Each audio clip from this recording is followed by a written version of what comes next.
দিনে দুপুরে চুরির ঘটনাকে কেন্দ্র করে চাঞ্চল্য ছড়ালো তুফানগঞ্জ মাস্টারপাড়া এলাকায়। তুফানগঞ্জের বাসিন্দা গীতা বর্মন জানান, বিশেষ কাজে সকাল ৯টার দিকে তারা কোচবিহারে এসেছিলেন। বাড়ি ফিরেই দেখেন ঘরের সব জিনিসপত্র এলোমেলো হয়ে পড়ে আছে, আলমারির তালা ভাঙা। সেই সাথে আলমারিতে রাখা ৫ ভরি সোনা এবং নগদ ৭০,০০০ টাকা চুরি করে পালিয়েছে দুষ্কৃতীরা। দিনে দুপুরে এমন ঘটনা ঘটে যাওয়ায় বর্মন পরিবারের লোকজন কিছুই বুঝে উঠতে পারছেন না। তবে এই ঘটনা নিয়ে স্থানীয় তুফানগঞ্জ থানায় লিখিত অভিযোগ দায়ের করেছেন তারা। শুনবো এই বিষয়ে ওই বাড়ির গৃহবধূ গীতা বর্মন কি জানালেন সংবাদ মাধ্যমের কাছে।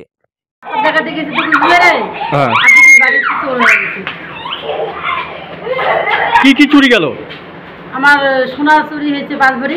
নামি দামি কোম্পানির ভ্যারাইটি মার্বেল এবং টাইলস পেতে যোগাযোগ করুন রেখা মার্বেল অ্যান্ড টাইলসে। আমাদের ঠিকানা কালজানি রোড, নিয়ার নীলকুঠি বাজার। মোবাইল নম্বর 8001801053। বিশেষ দ্রষ্টব্য, আমাদের কোনো শাখা নেই। তারপরে কি আমার টাকা ৭০,০০০ টাকা, আর একটা ব্যাংকের সেন্ট্রাল ব্যাংকের। মানে আপনার বাড়িতে আর কেউ নেই? আমার বাড়িতে একজন আছে ভাড়াটিয়া। না, এমনি আপনার নিজস্ব কেউ, মানে নিজস্ব কোনো সন্তান বা মেয়ে বা কেউ ছিল না? না না, নিজস্ব না, আলাদা।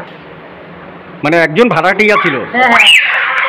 আর নিজের তো ৩ সন্তান রয়েছে না, মানে ৩জন মেয়ে রয়েছে না?